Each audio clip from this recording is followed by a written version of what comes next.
They told us to give a disclaimer. The views expressed on this podcast are those of the podcasters, any guests, and do not reflect any of the management, owners, sponsorships, or employees of thereof. Pretty much, if you're soft, don't listen to this podcast. One thing I pride myself on is just being the same and trying to look out for my folks along the way. Like, even with all these, big things happening, like, you still mad humble, and you still, like, you have enough clout now where you could easily be like, I'm not fucking with this, I'm not fucking with that. Oh yeah, motherfuckers, it's on. Unrestricted podcast listeners, thank you so much for clicking play. Because of you, those numbers are going up, and up. If you haven't joined the YouTube gang, what are you doing? Go hit subscribe, like, leave a comment. So much content on there. Literally, I was doing the math. We have over 20 episodes. Most people do one a week. It's like 52 episodes. We're crushing it. We're over that. You know what I mean? So we're moving. And today's special guest is across from me. This man is single-handedly has a chapter, maybe 5 chapters, in the Utah's MMA history book. My man, COO of Fierce Fighting Championship and matchmaker, Zack Partridge. What up? COO, right? Yeah, but it's not single-handedly. We got a team. I hate it when you do this, bro. But we got to do it. When I say single-handedly, it's a fist. You know what I mean? The hand's the fist. All right? Where all the fingers? Yeah, exactly. Yeah, I got you. All right? I got you. So there's one hand. Yeah. It's a fist. Yeah. But no, bro, it's very, very nice to be a Utah fighter, spectator, and even just a part of the organization. You talk about team. I think that everybody in the team is growing in certain directions, and I love to see it. How do you feel about the whole thing right now?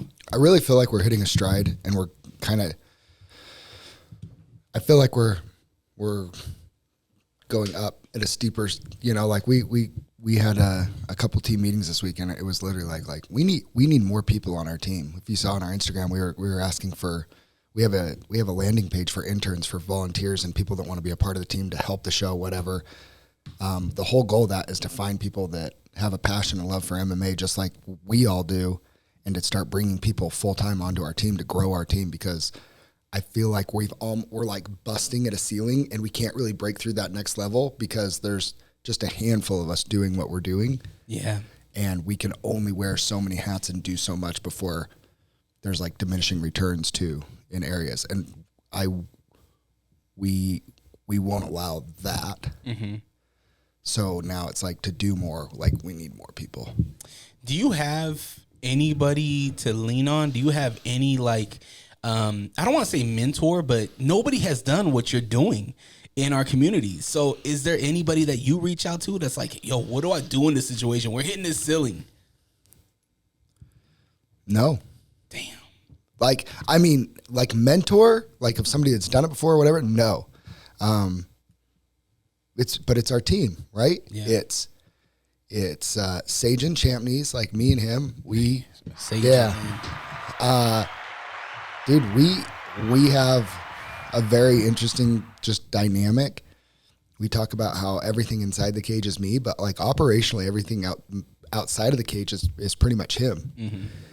And we lean on each other a lot for certain things, but it's interesting because he's not in the MMA world, but he also brings that perspective of kind of being the more casual type fan, and what he wants to see. So it gives us a really good perspective to have such an integral part of the team that's more of a casual MMA fan. So we get perspective. Obviously, Cody Bunderson, the owner of Fierce, like sometimes I'll just call him and bounce stuff off him. But you really gotta, Blake. Mm-hmm. He's so smart, and he understands sports on a level that, I mean, I'm a sports nerd to the max.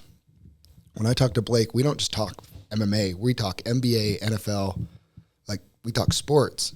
Has he roped you into lacrosse yet? No, but he's doing commentary for him, and I think it's pretty cool. Yeah. I like lacrosse, like spectator wise, like I can get into it, but so I mean, I lean on a little bit of everybody, but ultimately for like building the show as an MMA show, we're taking from a lot of people and just adapt, evolve, and move on, you know? Yeah, I just think it's really cool that the team is a pioneer in a level that we haven't seen locally. Now, Showdown, they did their thing, but it felt like the season was very, very short. Well, the run was very, very short, it seemed like. Yeah, I mean, the guy that owned it unfortunately passed away, right? And so Will, you know, he kind of got the ball rolling to I mean, if the one thing that's really interesting is I think it would be more incredible.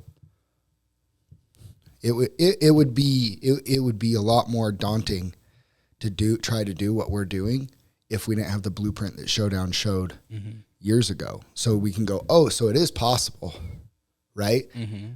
It's not like we're trying to do something that's never been done before as far as like putting on big pro shows. Like, it is possible, and they were very successful, and they were building a very good brand, and then just some things happened, and it just didn't work out. But it's so common with MMA shows. If you look at it, like, MMA shows like don't get built up and like sold, really. Like, they're not like businesses. It's the team. It's the team that builds it. It's the owner and his team, and it's the team that builds it. You can't just sell that to somebody else and think they're going to run with it. Like, they're just going to start their own show. Yeah.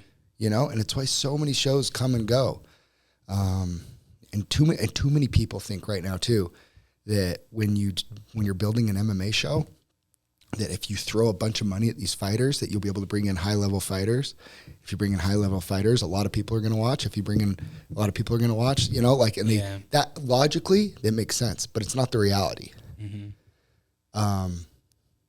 Demetrius Johnson, for example, I think my opinion, he's the greatest mixed martial artist, skill-wise, complete of my lifetime. Mm-hmm.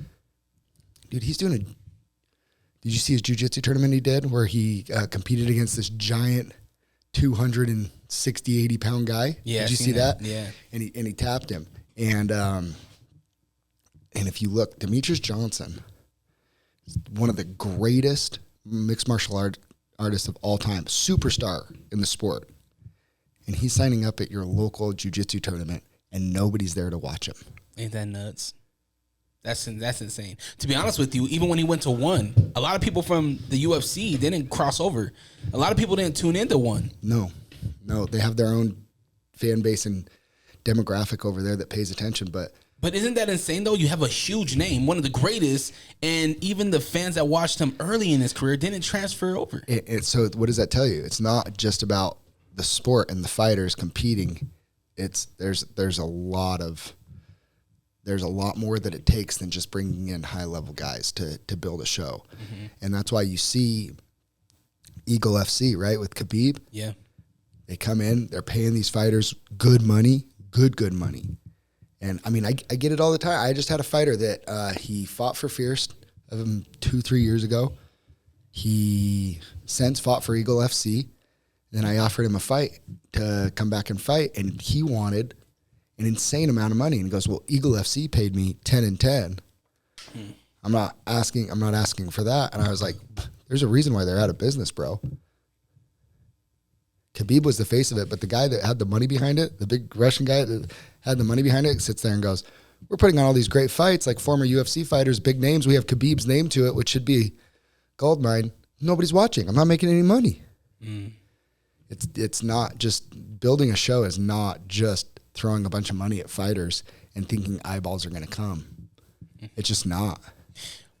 I know that you are team centric. You show love to your team. You make sure your team is good. I see you running around. You know, you do it with me. You know what I mean? I commend you on the team aspect of it. Now, you do have two of your teammates that are fighting on this next card. May 31st at the Maverick Center, Fierce Fighting Championship number 32. Joel's fighting, and so is Eric Eyman. Both of your commentators. Oh, yeah. Do we have a new I thought you were going the other way. Like, I have two of my teammates, like one-hit MMA teammates fighting on the card, too. So I thought that's okay. But Joel and Eric, yeah. How does this work? How are we going to have, is Blake alone? Or he's still got Jason, right? Okay, so it's Blake and Jason, and then Caitlin Neal will be the third person in the booth with them, just like they've had that team before. That's right. She does a good job. I like her. Yeah. It's dope. So the people are fighting on your team. Who's fighting? Yeah, so my team, or like the Fierce team, or the One Hit MMA team? One Hit MMA. Okay. And then let's talk about the 31st No, card. we absolutely will. So my team, so Vince Wright is he's a pro out of my gym. He's normally a bantamweight. He's going up to 145 on this one for the matchup. He's fighting a guy named Rourke Hodson, who hasn't fought in 4 years. And they're both naturally bantamweights, and we just decided rather than you guys cutting a bunch of weight to 135, you guys walk around the same weight. Let's just do it at 45. You guys don't have to cut as much weight, which I think more people should do more of. So we're really excited about that. Vince doesn't have a ton of fights, but he's been doing it for a long time. He's really, really good. Mm-hmm. Like, he's a really good guy in the room, really good training partner. From Sacramento, used to train at Team Alpha Male with those guys. So excited to have him on the Fierce card. And then Ammon Garcia is our AMI 155-pound champion. He's defending that belt as the featured prelim of the fight night on May 31st.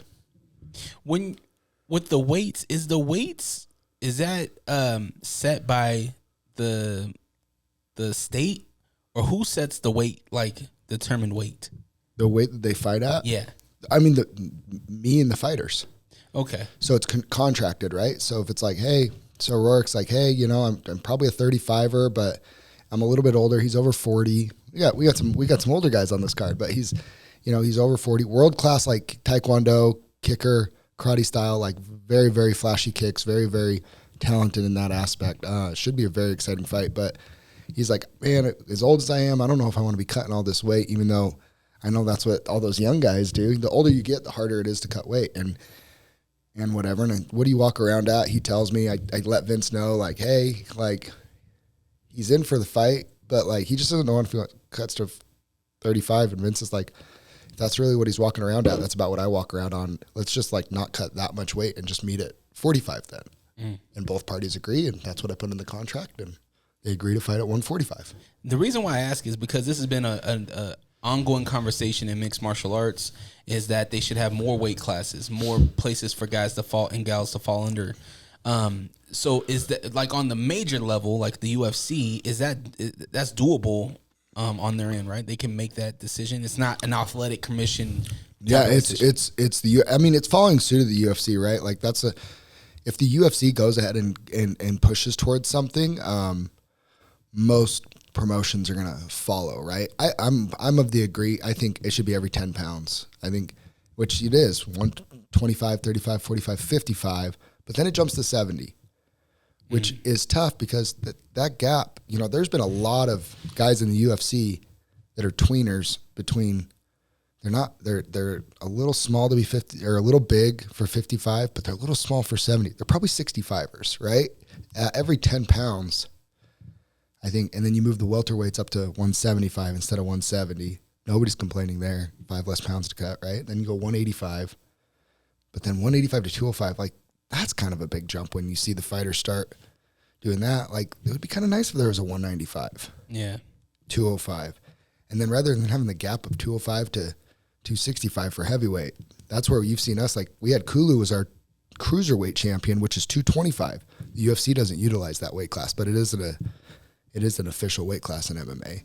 And then the other one is like super heavyweight. Like, I've done it. No offense to all the super heavyweights. Like, you probably won't see a super heavyweight fight in the Fierce cage again because it's not a real weight class. Yeah. And when I say it's not real, it's like, well, the UFC doesn't have it, and they're the standard. So, okay. Now, May 31st, we have Fierce Fighting Championship number 32. Is the card set? Do you have all your fights set? Oh yeah. Has been for a couple weeks. Now the big question is, why bring Cortez back?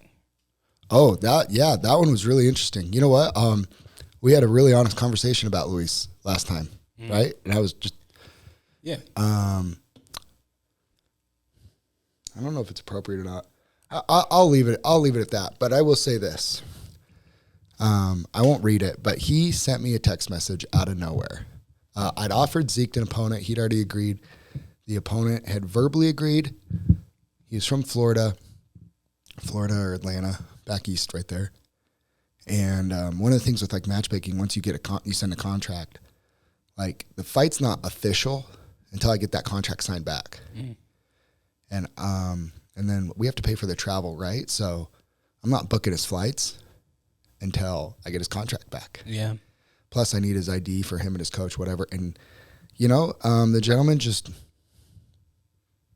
for whatever reason, just didn't feel like it was that important to get his contract back, to get his ID, him and his corner's ID, to get a picture for the poster. Yeah. All that type of stuff that I'm waiting on him from.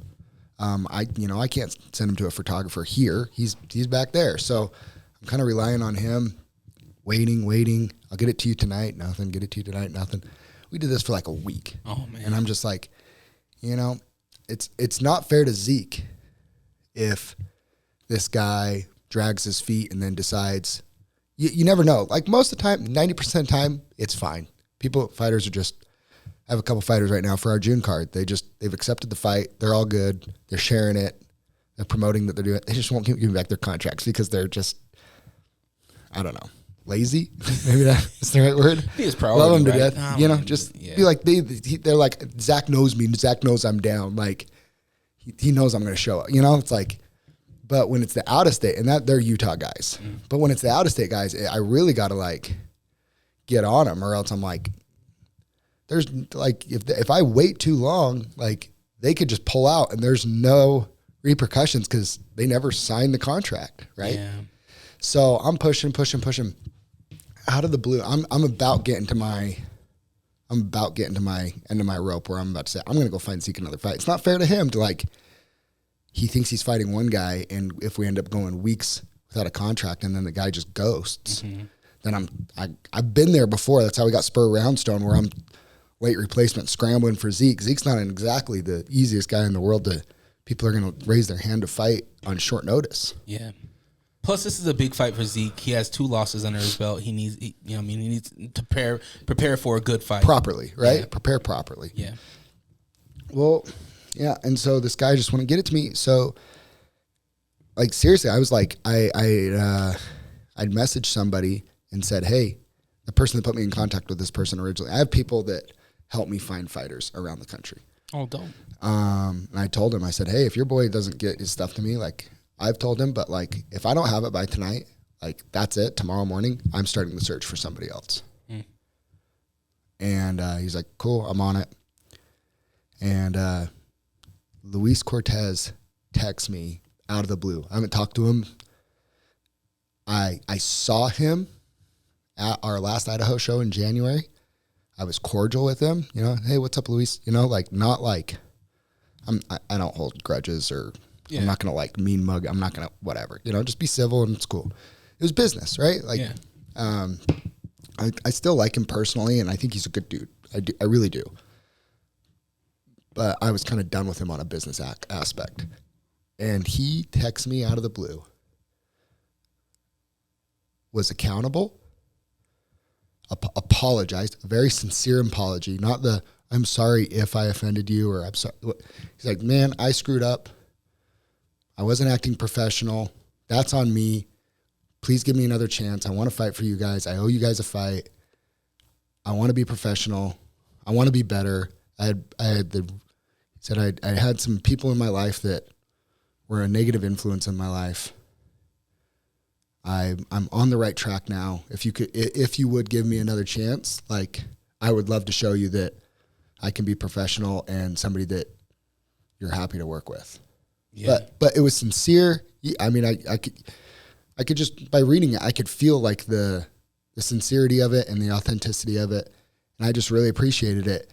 So without hesitating, I just said, you want to fight Zeke Latu May 31st? And he said, respectfully, let me run it by my coaches, but I'm down for it. And I said, okay, let me know. And he goes, I'll let you know by tomorrow morning. He let me know by 8 a.m. the next day. I sent him a contract at 10 a.m. and he had it back to me by 10 a.m. And he'd never been on it. He'd been a type of guy that kind of drug his feet on the contract. Like, like, something's different with him. So in life, I'm really rooting for him. He shared a little bit on his social media, like, went through some depression. he was so disappointed in myself. I think he did post it on his social media. Like he almost took his own life because he was so ashamed of the way he had acted pulling out of that fight. He's a fighter. He's a pro fighter. It's tied to his identity. He knows what he did is not who he wants to be. Yeah. You only get one representation of yourself, right? So Yeah. I love that he did that. That says a lot, man. That's a lot. That as people, it's like a life lesson outside of fighting. Like, absolutely, I think that's what we just need. Like, one, we need to not hold grudges, right? Like what you said. Yeah. Like business is business. We need to be accountable for ourselves, and we need to keep it pushing. Like, understand that you might be in a dark cloud. You might have we all have dark moments in our life. Absolutely. You know, but does that define you as a person? Nah, get out of it. Get out of it. Work your way out of it. And I'm glad to hear that he is. So I mean, if he's true and sincere, like I want to give him every opportunity to show it. And, you know, win, lose, draw, May 31st, like props to him, making it right. Now he has the opportunity.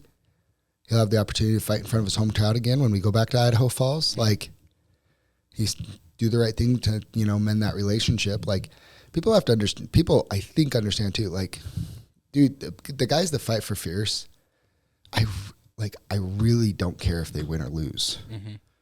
Like, that's not my job. That's their job. That's their team's job. Like, of course, there's guys that I'm rooting for. I'm always rooting for our guys, right? Yeah. Eric, Joel, Kent, you know, all we could go down the list forever. But you know, I'm rooting for those guys, but I'm rooting for them in life too. Like, if they lose in the cage, like, man, like, you know, February when Kent lost, it was like, on to the next. Like, it's all good. Like, I want to fight in April. Cool, got you. Like, it doesn't change anything, you know? Like, that relationship doesn't change. So it's just like Luis, like, it's just like he's just he's one of the guys. Like, if I can work with you on a professional, like, what I care about is the getting your contract on time, promoting, doing your job as the fighter, being on top of your medicals to, you know, make our life easy. Like, you make our life easy. And then whatever happens in the cage happens in the cage. Yeah. Do all the checklists, right? Yeah. One thing that I love about what Fierce does, man, you guys give us moments. Us being the spectators, you guys give us moments.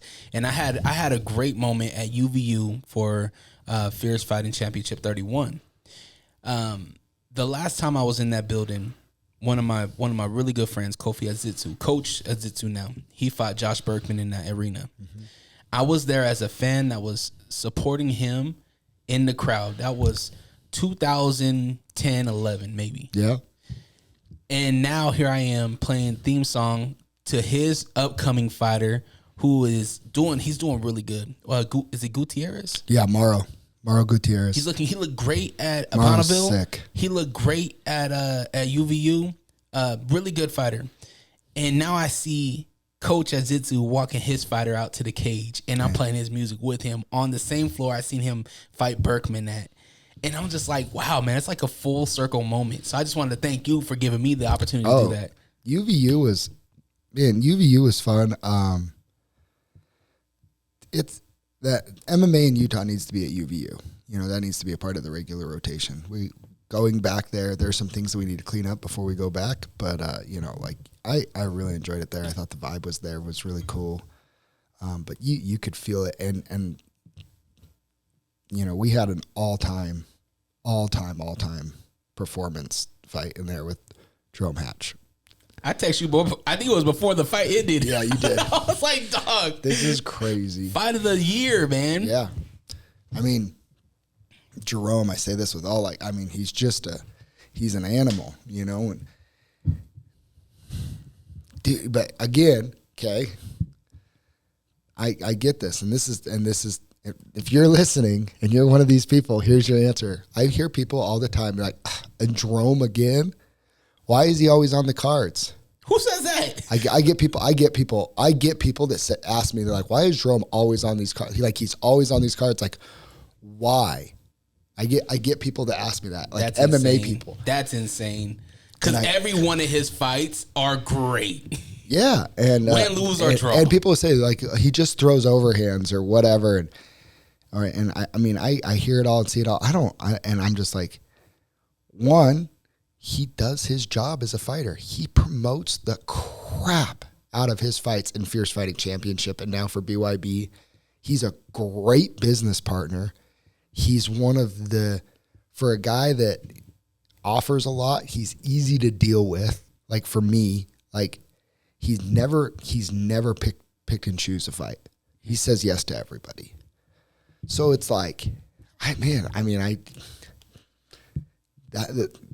be good to deal with, do your part, promote, sell tickets, and promote the show and show appreciation for what we do. And dude, it's super easy to take care of you and keep pushing you and giving you the opportunities you wanted at the show. Like he's a great business partner with it. And then he goes on and, I mean, you have to kill that man. He'll never quit in there. And he didn't. And I mean, yeah, I'll say it too. Like basically, respectfully, Hamza said, I'd rather vacate the belt and never come back to fight him again.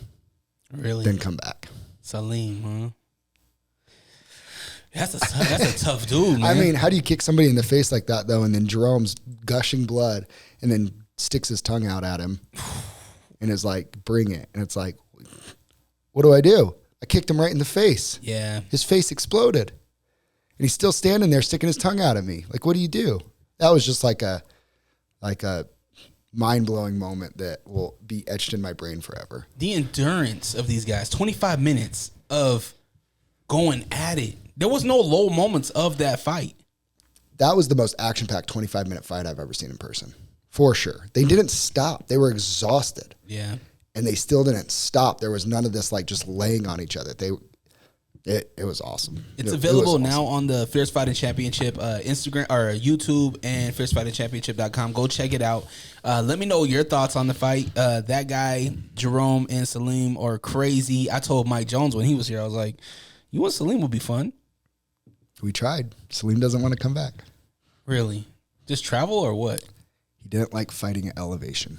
Oh, in Portland, they're under elevation by a lot. Yeah. Oh, I get it. Oh, I didn't even think about that. He Holy was like, smokes. He pretty much was like, I'm good.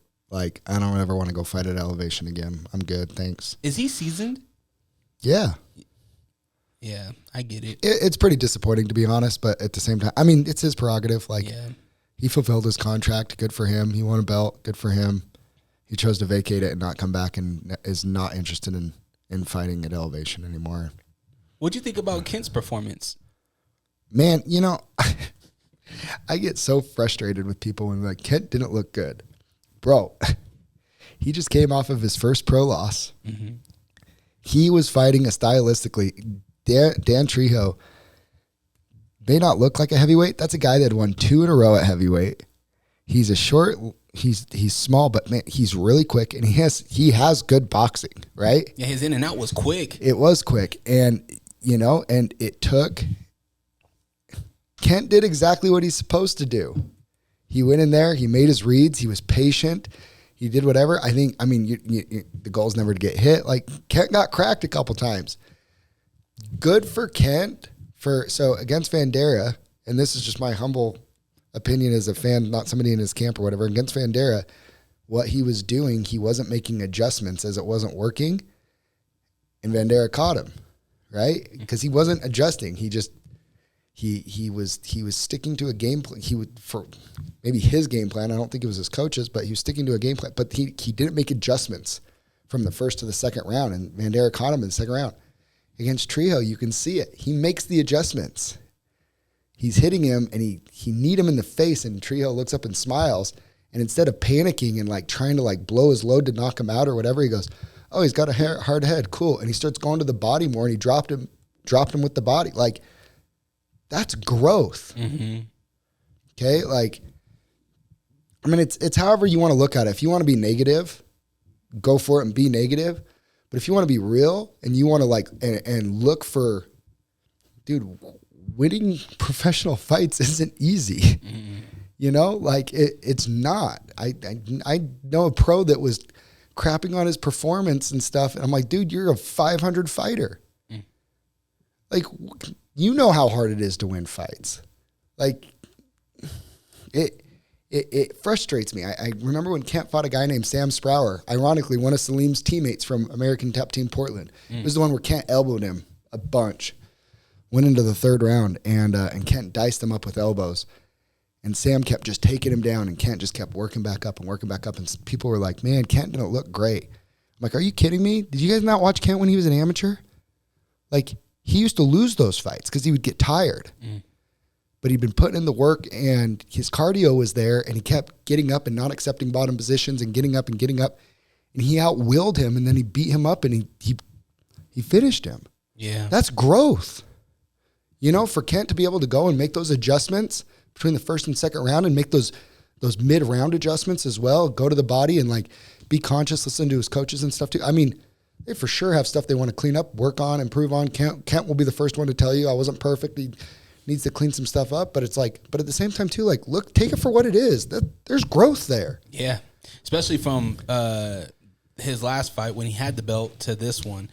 I seen it. I was telling the wife, I was like, yo, he's adjusting really well. And on top of that, correct me if I'm wrong, is Trejo the shortest fighter that he's fought against? That has to take into account for things too, right? He fought a guy very similar in his amateur career, body type, but he was a completely different fighter then too. But I think whatever. He found a way to win, and he didn't just find a way to win. He found a way to finish him. Like, yeah, against a guy on a 2-fight winning streak who you could say what you want, but that guy's been winning at the heavyweight division in the pro ranks. And dude, he was almost 3-1 because his pro debut was against Zack Partridge at the Maverick Center for our show, that Dan Trejo. That was the second time he'd fought for us. Wow. And he almost had Partridge finished, and he threw an illegal blow to the back of Partridge's head, and then ultimately, like, that's what cost him the fight. But I mean, he was this close to being 3-1. Yeah. He's a tough dude. He is a tough dude, and he took some shots from Kent and took it. So it's like, and didn't have no teammates or anything. He randomly grabbed Kofi. His coach bailed on him before they came up, so it was just him and his girl and his kid. That's crazy. And so you want to talk about a dude that's like Marco and Kent were like, oh, nobody came up with him, and he just showed up anyways. Like, he's down, you know. Like there is respect there. I don't know. I do. I have a teammate that won his pro debut, and I heard some people say, "Oh, like he should have got the finish or whatever." Dude, unless you're in somebody's camp, you have their ear, and you have the relationship to say those things to them. To be just saying it out in your own circles and have no idea what's going on in his life, in his camp, whatever. Have the relationship to say those things to him. Have a conversation with him about it. Probably just keep it to yourself because you probably come off as pretty ignorant. Yeah, absolutely. Main event from the UVU card: Mike Jones and what was the dude's last name? Trent Miller. Thoughts on that fight? So Mike was originally supposed to fight Greg Ellis. Was that announced? Uh-huh. Yeah, that's right. Yeah, That's right. right. And then Greg had an injury, he had to pull out. Greg, remember, came our first Challenger Series at a high school. Greg and Marco Sanchez was the main event. Greg got a third-round knockout on Marco. Good striker, went on to a really good winning streak, became the Fury FC champion, lost a pretty controversial decision that he should have. I've watched the fight. I believe he won against a UFC vet. That's how he lost his title. So Greg was a very dangerous type opponent, but it's like a risk-reward. It's like Mike beats that guy, which he's fully capable and can. Like, that puts him on every radar, right? And that's the goal. Like, Mike's there. Mm-hmm. Like, I think, you know, I think Mike's the top guy right now. He's been around for a long time. If you look at his record, he's lost a lot of fights that he probably either shouldn't have taken or took on super short notice. But the guys he's losing to are all kind of, they're really good. You know, like, he's not losing to any bums. It's just like too many guys like pick and choose like easy fights and then try and get one win against one tough guy to get them there. Mike was just fighting everybody they put in his way. Mm-hmm. That's kind of what he was explaining too. The guy that he fought, kind of the guys that he was going on a run with he wasn't really tested. Trent, I mean, I know Trent fought one of my teammates early in his AMI career. I thought at one point, like, our paths might even cross because I was a 185 AMI and that's what he was too before I dropped to 170. So, I mean, I watched him closely. Trent's very good. He has some skills and intangibles that you just can't teach. Toughness, coachability. I've noticed watching some of his fights, like if his corners yell for him to do something, it does not matter if he sees it or not, he will do it. And that is a very, very valuable trait for a fighter to have. Trains at Extreme Couture. Training partner was with Francis, Chris Curtis, Sean Strickland. These high-level guys. When you're in a room with those guys, you know where you belong. You know how you stack up. But the training room is also different than being locked in a cage and it's me versus you. One of us, it's kill or be killed. And there are some things where this sport isn't about undefeated fighters. I went to dinner actually with the Extreme Couture guys after the card, and Trent was there with his brother and his wife, and then some of the other Extreme Couture guys were there.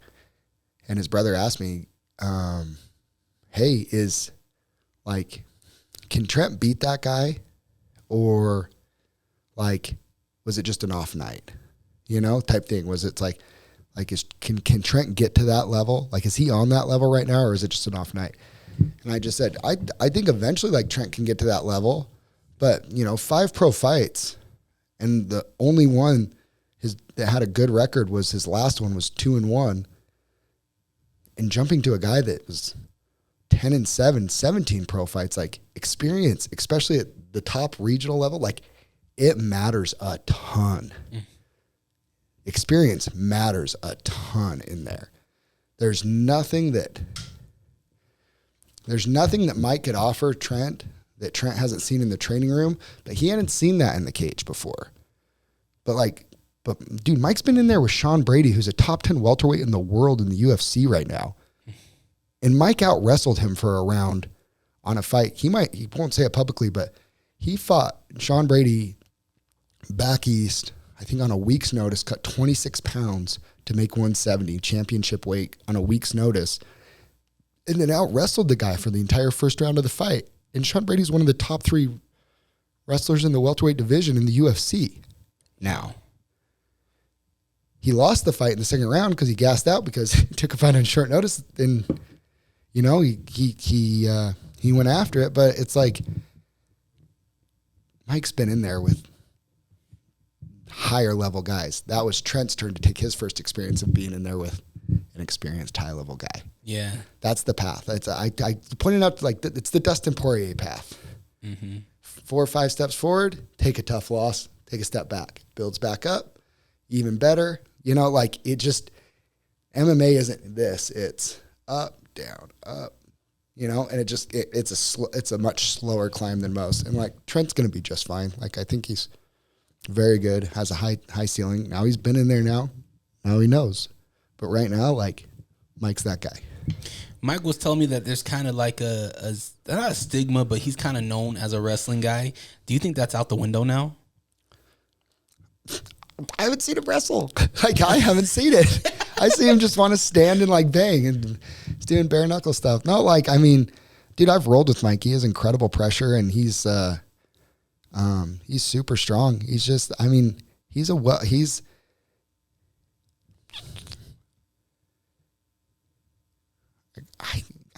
got to be top 3 in the state as far as just well-rounded fighters.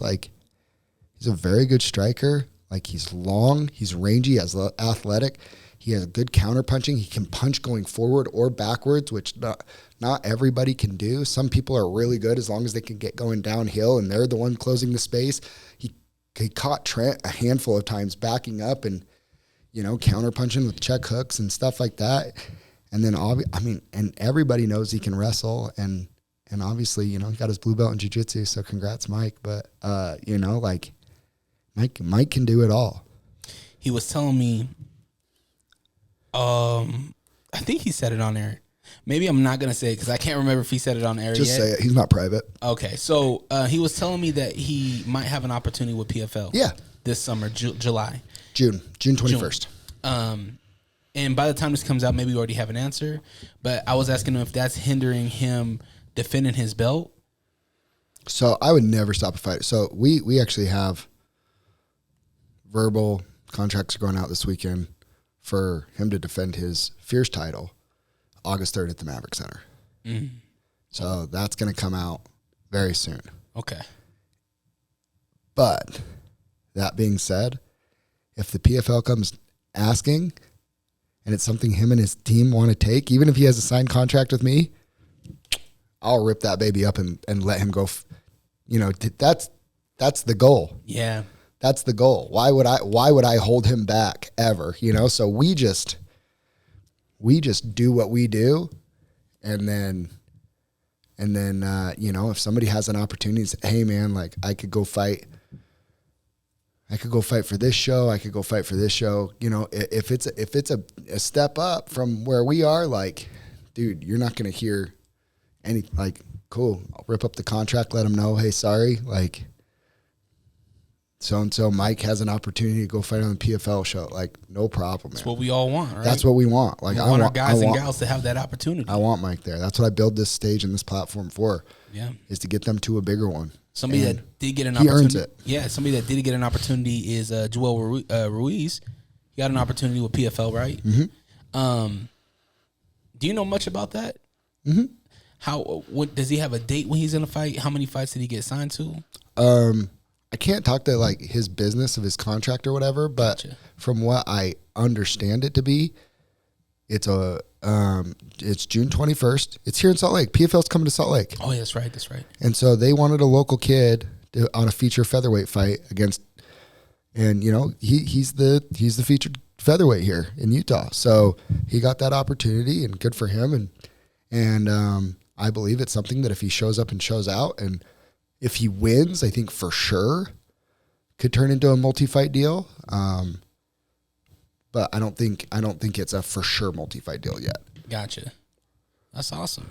I think more eyes are getting shined on Utah. Do you feel that? Do you feel like more of these guys are looking at Utah, or do you feel like we're still kind of the stepchild?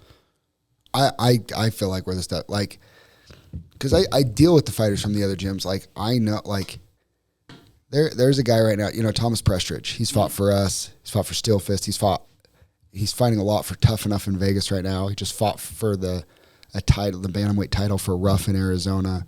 He's kind of all over the place. And dude, it's kind of funny because, like, I think they were bringing him down to Vegas to, like, lose to the Vegas guys, and he beat a couple of them. And now the Vegas guys kind of love him. And they're like, he's a dog. Like, this is awesome. And it's like, yeah, he's a stud. Like, we got a bunch of them here in Utah. Mm-hmm. And so, like, I think people are starting to learn, but at the same time, like, I do, like, managers and stuff, like, I feel like they think that if they can send their guys here, that they're going to come here and get wins. And it's like, okay, like, this is why May 31st is so important, card for Utah MMA and for Fierce and everything, is I was the one pumping 801 versus everyone, right?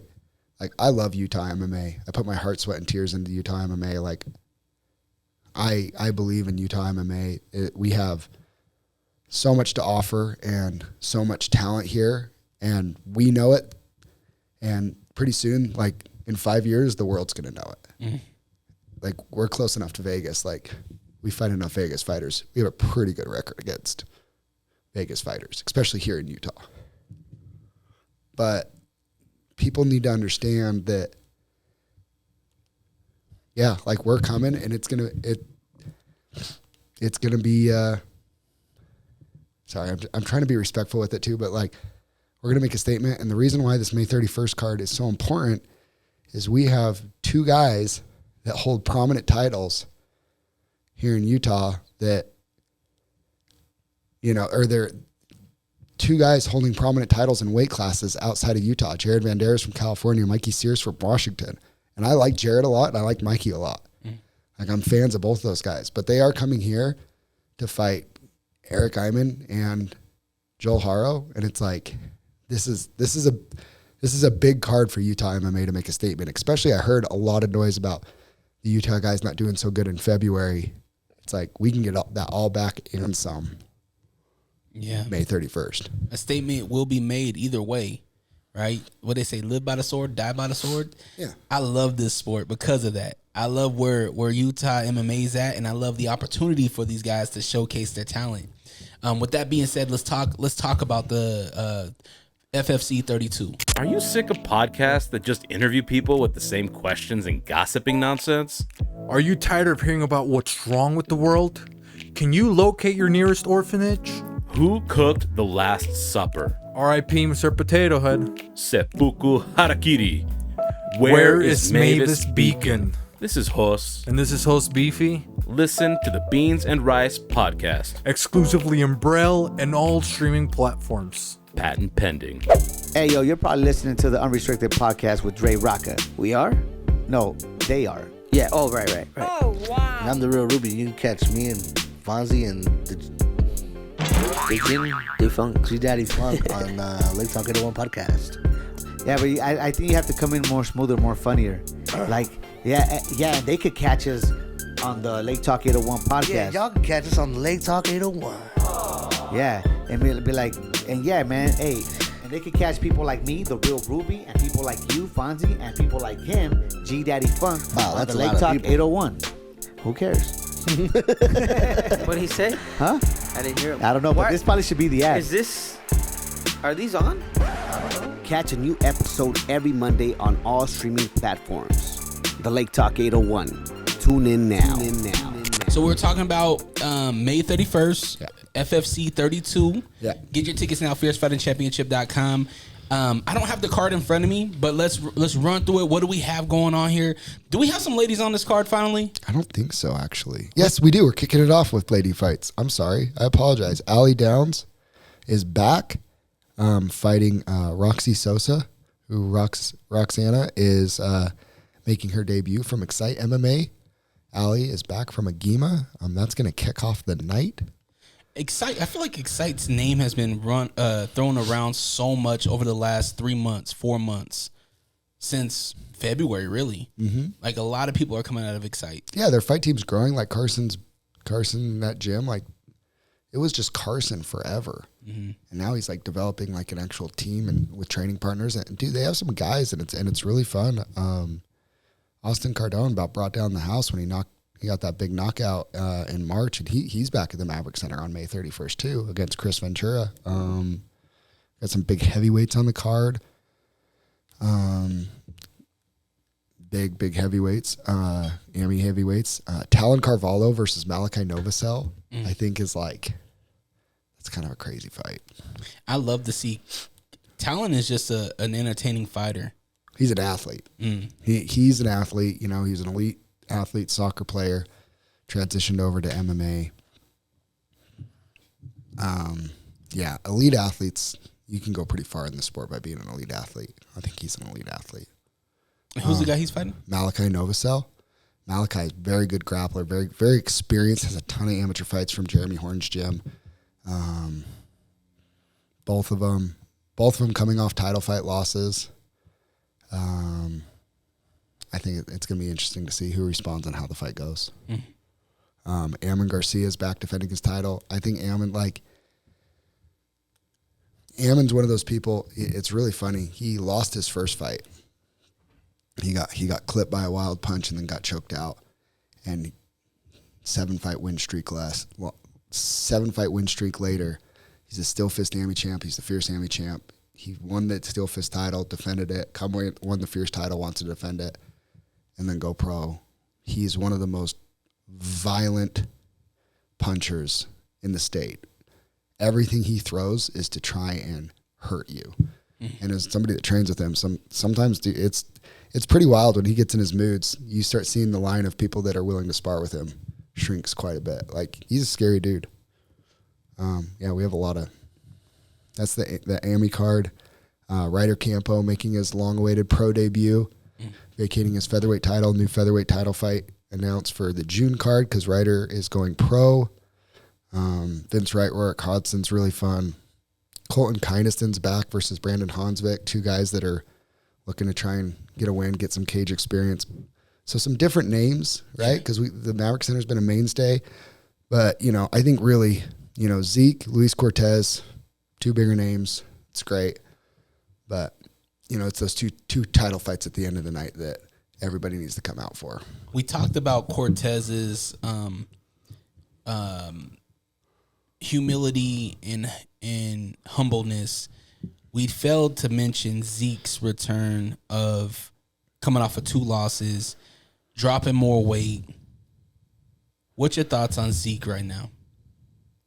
I'm with him. Like, dude, he's this close to being like 5-1 or 6-0. Yeah. He's this close, I mean, I think there's a lot, but again, what did I just say like 10 minutes ago or whatever? If you're not in their camp, if you're not around them day to day, probably a little ignorant to speak on it. Mm-hmm. From an outside perspective, like I've shared with him, like we've talked about it. The reason why I'm saying this is the stuff that me and him have had the conversation about. Yeah. I think 240 is like the prime weight for heavyweights. Unless you're like 280 primed and you can cut to 265, like that's great. But if you're just coming in a little bit heavy because you're heavyweight, it's probably not the greatest indicator, right? And when Zeke is around 240, like you're carrying 20 pounds extra, but he still hits as hard, doesn't lose any power, and then he's quicker. I think that's a good thing for him. One thing that's really tough with this fight is both these guys need to win desperately. Yeah. Luis and Zeke, they both need to win. And sometimes it's the fight that's right and makes sense. But like I'm gonna hate to see either of them lose in the spot. Like on a personal level, Luis shares this stuff with me, tries to make it right, whatever. Like, I hope he can get on a right track for his career. Yeah. But at the expense of Zeke, personally, my friendship with Zeke and stuff that I know him too, it's like I want both of them to get on the right track. But I have to do my job too and give them the fight that they both need. So that's one of the toughest parts about my job. Well, I think that's why the story makes sense. I think that's why the story is going to sell some tickets. I hope so. Both of those guys are scary guys. I would not want to get hit by Cortez, and I sure as hell wouldn't want to get hit by Zeke. Cam Chisholm told me when Cam Chisholm beat Luis up in Idaho, if you remember, like Luis, like the first time he fought for us in Idaho, and when he fought Cam, like, dude, I think he said this, he didn't show up to fight. Mm-hmm. Like, that wasn't him. But when he fought Cam, he bit down his mouth guard, and it was like, boom, and he just started swinging. And the way he fought, it was like one of those two was about to get knocked out in the first 30 seconds. Yeah. Cam just landed first, and so Luis went down. But I told Luis after that, I said, I'm super proud of you for at least for going out on your shield like that. Like, and Cam told me he threw a punch that landed, I think, on his shoulder. And he said, I felt that through my whole body. He goes, that dude hit super hard. If he would have hit me on the chin, he would have put my lights out. Oof, that's scary. And I've seen, there's clips, like Luis has clips. Like, Luis used to be a killer. Mm-hmm. He really did. But it's like, I think confidence is everything. And I think he lost his confidence for a bit. So it's going to be interesting to see if he has it back. What I love about Zeke is, authentically, I don't know if he's lost his confidence. I still think he believes in himself very much, and he should. It's just he's got to be able to control that energy in the cage, Well, he's looking great, and one thing that I told him is that we need to see you more, bro. Like, get active on social media. He's showing us more of himself, training and whatnot. Dude, and you know what's crazy? Like, I talked to Blake about it. All the people that we have, name all the stars. Mm-hmm. When we post Zeke stuff, it's the stuff that goes the craziest online. Everybody loves that dude. Yeah. He's a good soul. He has a good you can story. feel it when you're around him. He's a happy guy. I ragged on him because he showed up in his training shorts to do the podcast. I was like, did you just train? He was like, no. Just don't change. I like to see you guys over at West High, man. Tell us about that. Oh, that was good. Yeah, dude, Zeke set that up. He set that up. He had me, Kent, DJ, his girl Killa. We were all over there, and he just wanted to like share with them, like, some of those poly kids that it's like, if they're playing football, whatever, if like college football doesn't work out, whatever, like, dude, sports is so important, especially to a young man. And there's some young ladies there too. It's like, dude, you can do this too. Like, Kent got to share with him. Like, he didn't get a school experience. You know, he was locked up during that time. Got to share with him with that and how MMA's helped kind of get his life back on track and give him something to like focus in on. You know, Zeke played high school football. Fighting's given him a different route. I mean, that's what it was for me too. Like, it doesn't matter like what your journey is for MMA. Like, it's for everybody. Yeah. So just going and sharing with the youth and stuff, like that stuff's so important. Like, honestly, it's like another part of like, we almost need somebody on our team that's setting more stuff like that up for us to go do. We just don't have anybody that has the time to like go and make all those connections to set them up. But it's like, if you tell me, like when Zeke was like, hey, I'm doing this and I would love for you to be there, like I'll make the time to make sure I'm there. Yeah. I just don't have the time to like go set up a bunch of, you know, stops all over the valley. Well, I think that's one thing is community is it, and we have such a huge sports community. And I feel like all the sports, they can resonate with mixed martial arts. Yeah. I think it would be awesome if the offensive line went and took a 1-hit hour class. Yeah. You know, and then maybe have the wide receivers come in and do, you know, a jiu-jitsu training at another gym or whatever. They should all do it. They should all do everything. Yeah. I mean, How cool would it be if we had a student section at the Maverick Center? Dude, we've tried. That'd be sick. You know, it's crazy. Like we try to do promotion stuff with like the fraternities up at the U of U, give them like discounted tickets to come down or whatever. And it's weird. It's a tricky, man. There's so much to do, especially in Salt Lake City now as Salt Lake City's growing and stuff. There's so much to do and there's so much content and there's just so much out there. Like, you know, we're competing with everything. It's just like you have this fantastic podcast and these guests and these interviews and covering local MMA and, you know, wrestling and the music scene. And you're covering all this stuff in these fantastic interviews and you listen to it and your content is fantastic. There's just like 100 other fantastic podcasts too, you know, like It's really hard to get the market share. You got to, you know, it's hard. It's the same thing with MMA is, you know, Scott Buller's the head of the athletic commission. He's the guy that used to matchmake and run Showdown. Yeah. And he's like, I don't envy your job because he's like, what you're doing. He's like, back when I was putting on shows at Showdown, the UFC was like once a month. Yeah. Like we were like, hey, you want to come to a live MMA show? There's like 3 or 4 of them a year here. Like people went crazy over it because you didn't get to watch the UFC. But now it's like, we're pretty much, you know, if we're at fights, like almost always there's fights going on in the UFC too that, you know, you see, watch me, I'll have the UFC fights on my phone around the cage or whatever. Like we're fighting for that market share and that content constantly. And so whatever we can do in the community to get more of it is fantastic, but we're still competing with whatever, you know? Yeah. Which is crazy because these guys are fighting to go to that level. And for me, I love it. Like right now, speaking wrestling terms, like I've been on Jacob Fatu for the last 2 years, damn near 3 years.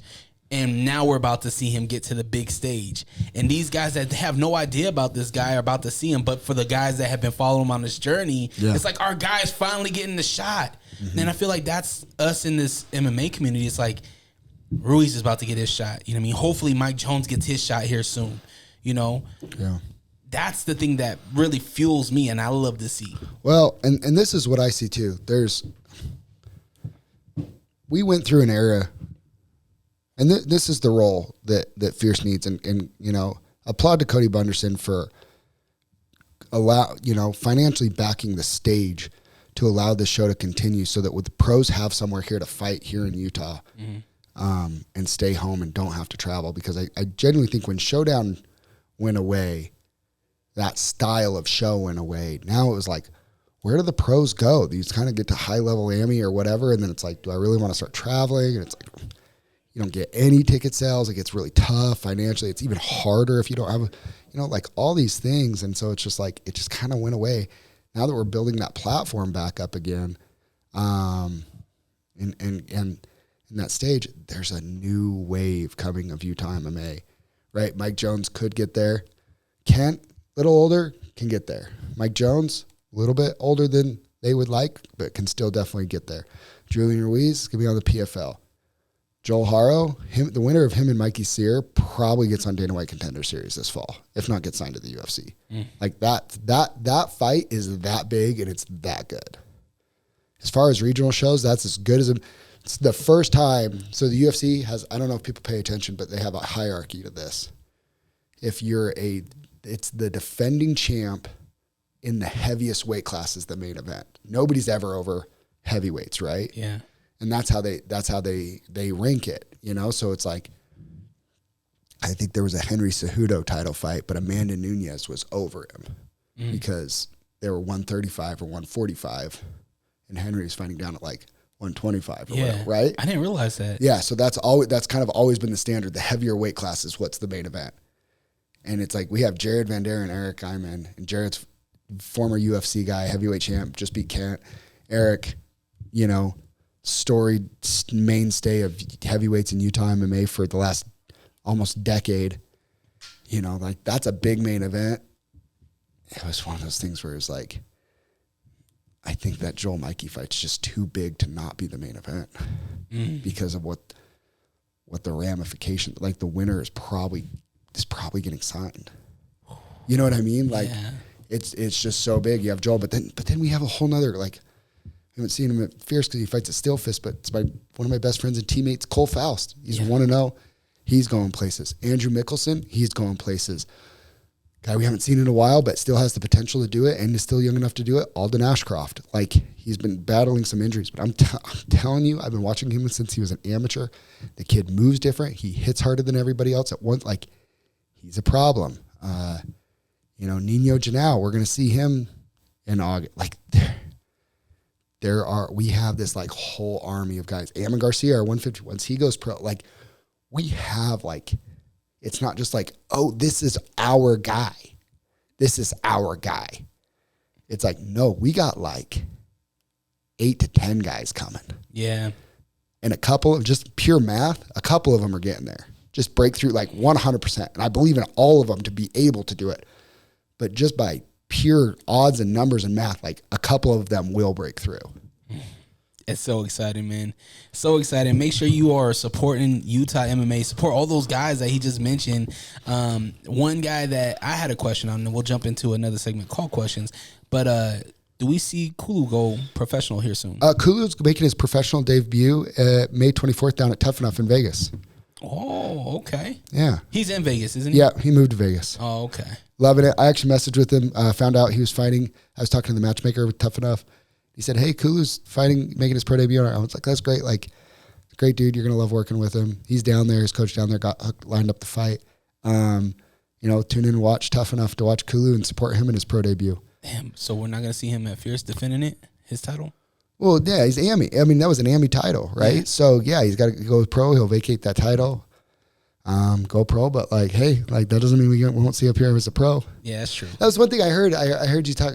Somebody you said like, dude, Kulu and Jerome, they have the same coach. Shane Stillman's the same coach. They would never fight each other. Oh, damn, that's right.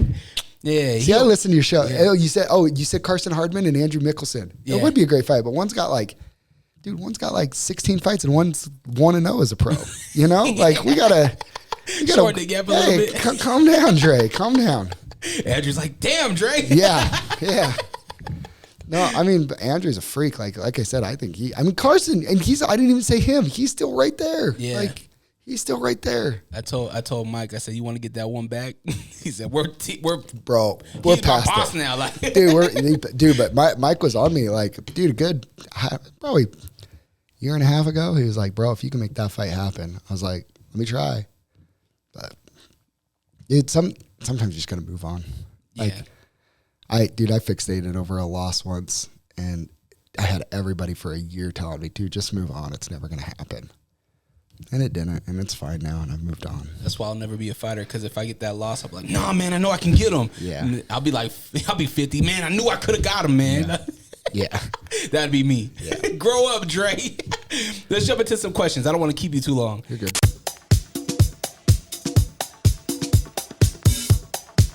If you're a sports athlete looking for a mouthguard to protect your pearly whites, look no further than All Sports Mouthguards. All Sports Mouthguards, located in West Jordan, Utah, come visit us 1385 West 9000 South in West Jordan, Utah. We offer high quality, made in the USA, custom molded and custom designed mouth guards. All right. Now, Questions is powered by the good folks over at a bar named Sue, 8136 South State Street. Catch UFC events, including pay-per-views, and so much more at a bar named Sue. Find out more at abarnamedSue.com. Jack in Portland, Oregon. Do you believe in aliens? If so, will we ever know the truth? Yes and yes. What makes you believe in aliens?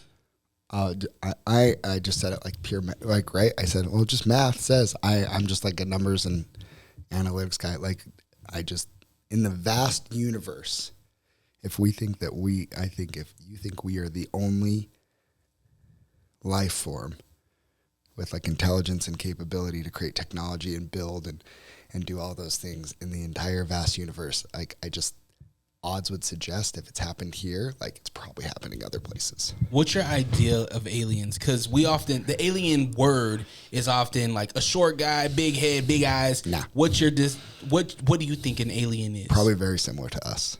Mm-hmm. So there's a theory that the quote unquote alien is us, hundreds of thousands of years ahead. Sure. Where That's we interesting. mutated. And the idea of us having no nose is like we don't need them. We're shorter because now we don't have as much oxygen on Earth. We had to leave Earth. That's kind of the idea. I like that. Me and my wife, we get into these like, sorry, babe. We get into these things with it. It drives her crazy because she's a non-believer, but in not in the sense of like aliens, like big head, whatever. But I'm just I don't know, but. Yeah, I think so. And I think it's something, I think the government knows more than we know, and they just like keep it under wraps because I think if people knew, like, they'd all freak out. Can you keep something like that under wraps, though? Something that big, a secret that big. I think the government keeps a lot more under wraps than that. That's bigger than that. So You're gonna get me. I'm gonna sound like a nut job. Yeah. Tinfoil hat. Yeah. I think aliens are real. But I think the idea of what an alien isn't necessarily of going beyond our galaxy. I think that there are other life forms like us in other galaxies. But what I think an alien is the creatures that are around us, right? Like an octopus. To be able to change their color, like, sure. That's very alien-like. Sure. For what we perceive would be alien, right? Yeah. Yeah. Like, that's insane. Yeah. And I think that there is a lot undersea that for some reason we're scared to go down and see, or maybe we got told we can't go down and see. Mm-hmm. And will we ever find out the truth? Hopefully the truth comes out soon. The government gave us a little tidbit saying, hey, aliens are real. They told us aliens are real in the little, thing that they gave out, the little hearing that they had. But there's too many whistleblowers out there for it not to be somewhat true. That's what I'm saying. Yes and yes. Yeah. We'll find out more eventually. Good question, Jack. All right, Donnie in Salt Lake City. Oh, check out Donnie. He's a comedian and Wise Guys. Check him out, Donnie Bonelli on Instagram. What is key to a peaceful existence? Compassion. Like, I think one thing that served me a lot in my adult life is trying to, rather than being offended by somebody when you feel wronged, try to understand like where they're coming from and why they are the way they are. Like, we're a lot more knowledgeable as a society now about mental health, traumas, childhood traumas, and how that affects you in your relationships as an adult. And I think having compassion for those people rather than holding grudges and going, they did this, they're a bad person because they did this to me, going, why would they do that to me? Like, what happened to them to get them to the point in their life where that they think doing that is acceptable? I don't know. Probably something pretty serious. Let it go. Like they have their own stuff they're dealing with, just like I have my own stuff I deal with. Like they have their own stuff. Just try and let it go. Yeah. I tell my son that, my son dealt with bullies. I'm like, it's not you. Like you don't know what's going on. That's a them problem. Yeah, you don't know what's going on at home. They might get beat. They might be starving every night. They might not have no power at home. They might not have a home. Yeah.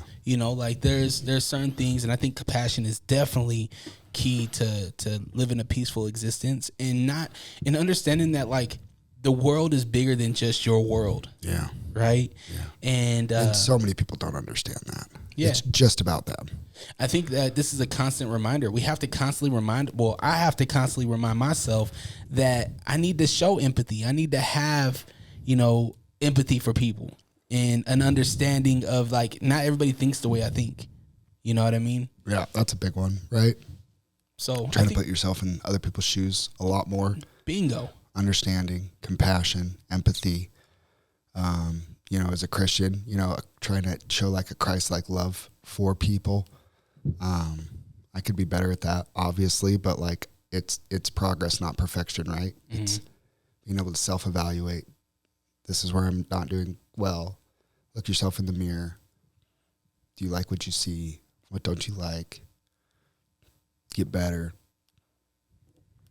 Yeah, absolutely. Donnie, appreciate that, man.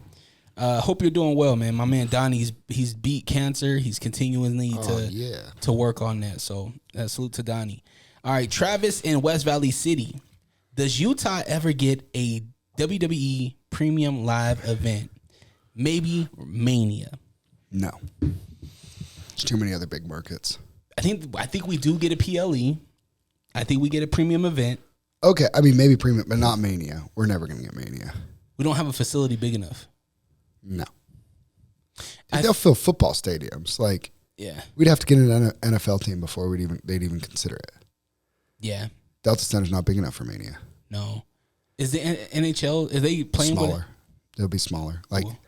Like they're remodeling the arena to actually take away some seats, so it's more hockey friendly than basketball. Mm-hmm. Whoa! So this 3 years of rebuilding the Jazz, was this for nothing? No. Because if you're taking away seats, wouldn't you not want... very many? Like it wasn't like a significant amount, but like the venue, the way the Delta Center is currently constructed, optics wise, isn't ideal for hockey. Gotcha. The arena, the shape and the size of the end seating has to change so it can be optimized for the fans for hockey. Oh, okay. Yeah. Right now, it's just optimized for basketball, so it's going to take away some seats, but it's not like a significant amount or anything. It'll be cool. Like hockey has usually a little like closer vibe too, right? Yeah. So I think it'll be good. I have a lot of faith in Ryan Smith. What he's doing. I don't know enough about Ryan Smith. I heard both sides of this whole thing with the organization. I heard former employees upset, but then I'm like, are you upset just because business is business? Yes. Right? I think so. I've heard that because I've heard from some of those people too, and it's like it sounds like a business move to me. Yeah, it's not personal; it's business. And business brings you championships. We're 3 years into this rebuild. Okay, you're gonna get Nerd Zack. You're gonna get Nerd Zack out. The amount of people that are crapping on Danny Ainge for doing what he's doing is insane. Okay, because you know what he's done. He's built championship teams before. Guess what's never happened here? A championship? Yeah, so guess what? We're going to have to start doing things that we've never done before, probably to build a championship. We literally had arguably the greatest point guard and arguably the greatest power forward of all time on the same team for like 17 years, and we still couldn't do it. So maybe we need to try doing things a little bit differently than we've been doing it. And change is hard. I mean, how old are you? I'm 35. Okay, we're both 35. Mm-hmm.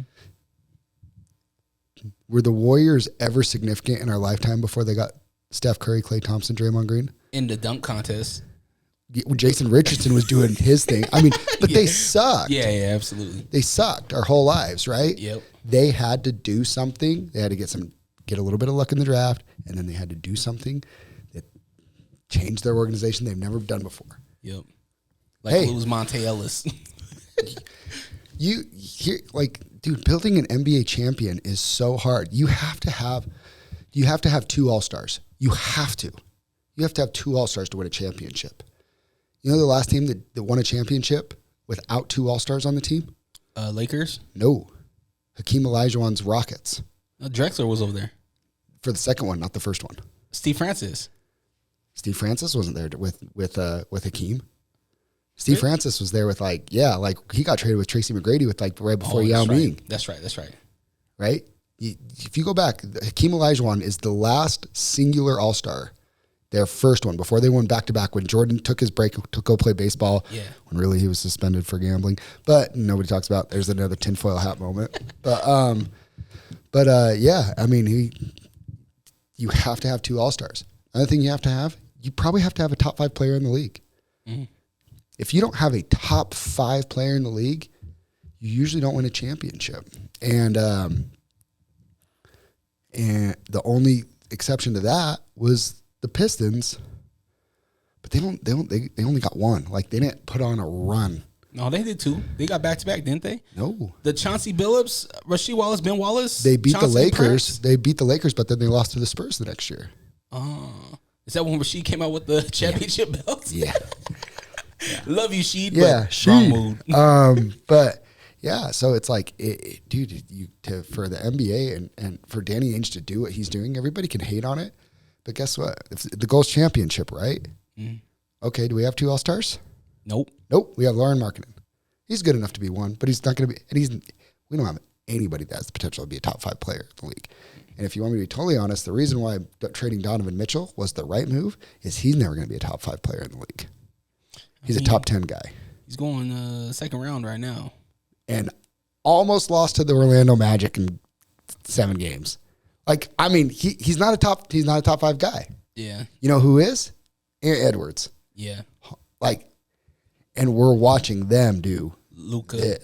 Right now it's Luka, it's Joker, it's Ant. You know, like. Yeah. I don't think Donovan. I mean, Jalen Brunson. I mean, my goodness. You know. I mean, he's just spotty too, though. He is spotty, but I digress. But what I am saying is, there are metrics. There is mathematical metrics that you have to be a championship team. We're not there, so it's like, well, what's the goal? I mean, we could just be a playoff team forever, like we were. Yeah. But never get to a championship. You have to. Oh, sorry, Shai Gilgeous-Alexander. There's another top 5 guy. He's good enough, but you have to be a top 3 offense or defensive team. And you have to be a top 10 of the other. So if you're a top 3 defensive team, you still have to be a top 10 offensive team to win a championship. You have to have a top 5 player and you have to have 2 All-Stars. We're nowhere near that, though. We're nowhere near that. So just keep losing until you get those draft picks so you can cash them in. Till you can cash them in to hopefully draft a generational talent and then use the rest of the draft picks to trade for and bring in a perennial all-star. And then you have your foundation. There is nobody in the NCAA right now I'm really excited about. Then keep trading those draft picks for future picks and you wait. Who's going to be the Jazz's kryptonite once we do get all the pieces? What do you mean? The Lakers. They're always the kryptonite. LeBron's about to be out of there. They're going to blow that team up.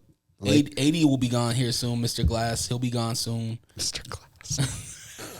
He'll always hurt. Yeah. Homeboy's always hurt. Nobody even touch him. He's like, my hip. Yeah. I mean, yeah. So, there you go. All right. Well, maybe 2020-something. Probably 30-something. 30-something. Okay. All right, Travis, thank you for that question. All right, last one here from Nico Jack in Houston. In life, are we ever truly balanced? No. You're a father. You're a businessman. You're an entrepreneur.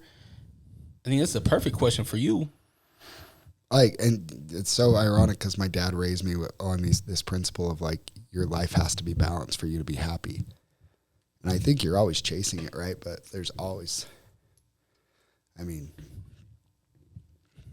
I also don't believe you can achieve greatness living a balanced life either. To sacrifice some places, right? A lot of places, man. Like, dude, you like look at great. I have always been fascinated by greatness, by watching people be great at whatever they do. It started with MJ, right? And then you start looking at other greats.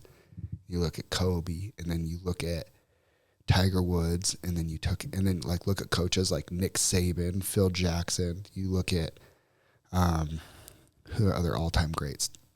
Olympians, Michael Phelps, Usain Bolt, Serena, Tom Brady, Bill Belichick, like, and all these people. Like, dude, I remember Nick Saban was doing an interview. He didn't even know it was his birthday. That's insane. Because he's so locked in. And his wife goes, "Oh yeah, we don't celebrate his birthday till after the season." Wow.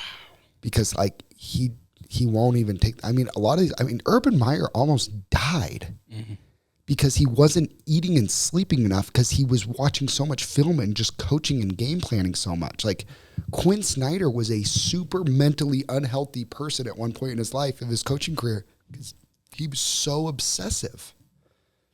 When he came to Utah, he turned his whole office into whiteboards and was just doing stuff on there. I liked Quinn Snyder. I do too. I thought he was great.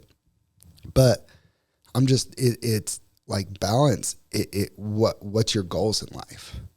Because if it's to achieve greatness in something, you probably won't have balance. But at the same time too, I don't know if you can be like truly happy too if you have a completely unbalanced life. Yeah. Going back to understanding, right? The people in your life should be understanding. You got to understand that Dad's achieving this great thing right now. You know, we got to understand this. We got to work with him. Yeah, I mean, you see it like my wife's a ring girl, right? My oldest is usually there working the apparel booth and trying to make it a part of him. But it's hard, you know. Like I feel like my role in like building a platform in Utah MMA, like, I'm a builder. Like, that's what I love to do. Like, I love to build things. I'm not interested in maintaining. I'm not interested in mediocrity. Like, I want to build something. I want to build something great and last, and not for praise, not for, you know, attention or whatever. It's like my own personal satisfaction of like watching something great and having a hand and having a part of it. But at the same time too, it's like, you know, like I miss stuff sometimes too, like family stuff, because we're doing fierce stuff. Yeah. Because it's my job. A current topic of discussion, pop culture wise, that fits into this is Rudy Gobert's child being born. A lot of people were saying he should have missed his childbirth for the game because the game was that important. What's your thoughts on that? I have 4 boys. And I don't think I would have missed it's worth like missing your kid's childbirth for a game. But at the same time, I mean, I don't know. Like, you're the most important thing in my life is to be a dad. Mm-hmm. So, I mean, my very first show that was like my show with Fierce was April 30th, 2022. Eric Eidman versus Edson Lopes was the main event.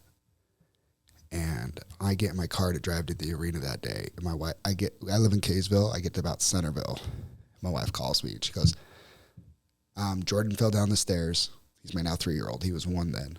Fell down the stairs. Something's wrong. Like, I think something with his hip or whatever. And I just remember rolling my eyes and like being like, she's just being dramatic. And I'm like, well, I left to the arena like super early. I'm just going to flip around, come check on him. Like, oh, he's okay. No big deal. Drive back to my house. Kid's still crying, which that's, you know, when kids get hurt, like usually they stop crying after a few minutes. Mm-hmm. He's still crying. My wife is very pregnant no, she wasn't pregnant then. Or was she? She just had the baby, I think. I think she just had the baby, and then your 1-year-old broke. I think. Yeah, and she's like, I think it's something with his hip, and she handed him to me, and I remember like holding his leg, and she thought his hip was like dislocated, but no, you could actually feel his femur like moving. I like grabbed his leg and I could feel the bone move. And I just like, no, his leg's broke. And I'm like, we got to go to the hospital. So I call my dad. My dad comes over to sit with the rest of my boys. Me and her take him to the hospital, and I just had to let everybody on the team know, like, not going to be there tonight. Sorry. I remember that. And I remember at the point too, like, they're like, yeah, we're going to have to take him up. You have to take him up to primaries and do all that. And my wife was like, I got it now. Like, it is what it is. Like, you can go be at the show. She's supportive. She knew it was important for me to be there. That was my first show that I matched all the fights. And that was like my passing of the torch show type, you know, like the January show, me and Cody kind of did it together. And that was like the first show that like I did. So she's like, go be at the show. Dude, the only place I wanted to be was with my kid. So I mean, if you're Rudy Gobert, I get it's a playoff game and it's whatever, but it's like the only place I think you'd actually want to be is with your wife and kid in that moment, you know? Yeah. And if people want to like rag on him for that or whatever, like compassion, understanding, right? I don't know how you were raised. However, you do you, man. Like, hey, if that's you, like, cool. But like, I don't think you should be hating on somebody for wanting to be there for their kid's birth. Yeah, everybody's different. Everybody's different, and it's okay, man. It's okay. If he missed his childbirth, hey, that's all right. That's him. That had nothing to do with me. Me personally, I've been there for all my kids' childbirth. Yeah. And the thing is too is that like the first thing that comes into my mind is not even like my child. It's bringing a child into this world is very intense. Your wife could lose her life doing this thing. Dude, when Jordan was born, it was an emergency C-section, and they had to blast my wife full of ketamine on the table to start cutting him to get him out. Oh, shoot. And they didn't tell me. I thought I watched my wife die. Oh, my God. For like 30 seconds. Because like if you've ever seen somebody get blasted with ketamine, it's like lights on, nobody home, and like her eyes just went glass, and it's just like, what just happened? Oh my gosh! You know, and then like, but they're like worried about the baby because the baby was off the monitor. So they were like concerned with the baby, but like they knew she was fine, but like nobody told me because it happened like so fast. Was Hunter a preemie? Not Hunter. So that was Jordan. Oh, no, Jordan. Yeah. No, I mean it was full. Like we were going in to get induced that day. Oh wow. But it was a blessing because like, dude, the cord was wrapped around his neck. Shoot. So like, if he would have came out like normally, he probably wouldn't have made it. Damn. So like, it was just like, I mean, it was a blessing, but at the same time, like, yeah, I was there through that. Like, can you imagine like your wife having to go through something like that alone? Yeah. Well, you being in the room too, you don't know what malpractice could happen too. You know, yeah. Like you need to be there too to make sure that everything's good. Yeah. It's an intense thing, and do what you want, but yeah, I would definitely be there. But life balance, man, I don't think we ever have it. I think we just try our best in this life, and just let people try their best. Yep. Don't be so hard on everybody all the time. Yeah, had to check myself in boxing because my son, he wasn't giving effort. I noticed it. This is his 6th week in boxing. Yeah. First 2 weeks, he's excited, he's going. And now it's like he's still excited, but you could tell that he's not. It's not new anymore. Exactly. Yeah. And so I had to remind him, like, man, give good effort. Like this is fun, right? This is great. Give effort, not only for yourself but for your sparring partner too. Mm-hmm. And then I had to check myself. I'm like, he's 10 years old. What are you doing? What are you doing? Give good effort, but you're teaching him good principles too, right? Yeah. It's balance. Yeah. Right? It's the balance. I mean. I was just telling you about my second oldest, Quinn. Like, was at a soccer game this morning. Like, that kid's he's not like super athletically inclined. Like, he's way more into Pokemon and all that other stuff. And he but the fact he gets out soccer and he's like, he always talks about he's slow, he's this and he's that. It's like, just try your best, bud. Like, that's all I ask for I'm highly competitive, and stuff. So it's one thing that's really hard, but like, it is the one thing my dad always taught me, even as competitive as it was, it is, we don't play if we don't play without giving 100% and trying to win, but we're okay with the loss when we gave 100% and you know, tried to the best of our ability. So like, still trying to reward my kids after the games. Not like everybody gets a trophy, but it's like, dude, if you try your best, like, I'm happy. Like, yeah, we can still talk about the things you can work on, but just try your best. I'm happy. Yep. That's where we're at right now with boxing. And he's learning, man. He's learning. It's fun. It's cool to see. Yeah. It's my first time with my kid and him stepping into this thing. And we all did it. We did it because of bullying.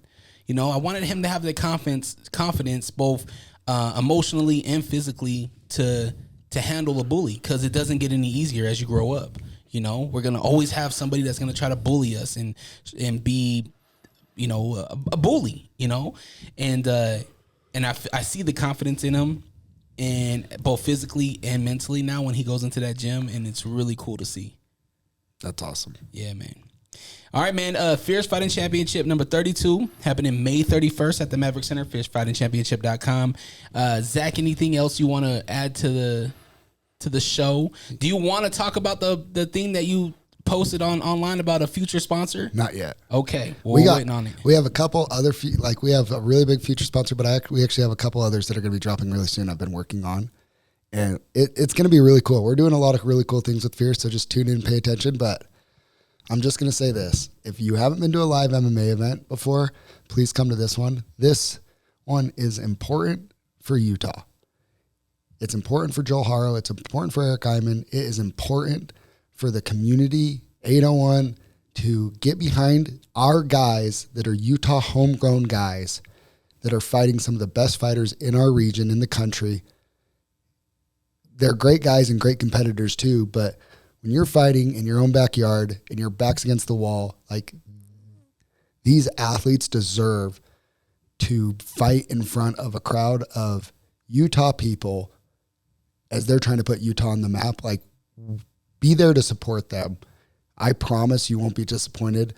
Joel Haro, Eric Iman will put on an absolute show and give 100% effort. I can guarantee it. You're going to be on your feet the whole time. FierceFightingChampionship.com. Go buy your tickets now and you continue to support Utah MMA.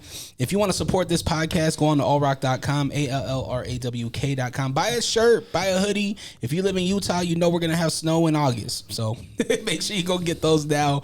Zach, man, I appreciate your time, brother. Thank you. And continue to support Utah MMA. Have the day you deserve. Always protect your light. We're out. Peace. Have you ever fought and had to use a bathroom? Maybe because of nerves or whatever? You never had that issue? Have you ever noticed, or have you ever experienced somebody pissing themselves or something? No. Did you see there was a UFC fighter? She crapped herself in the cage. Oh no. And all she did is after the fight, she lost, and she just went on Twitter and tweeted, "Shit happens."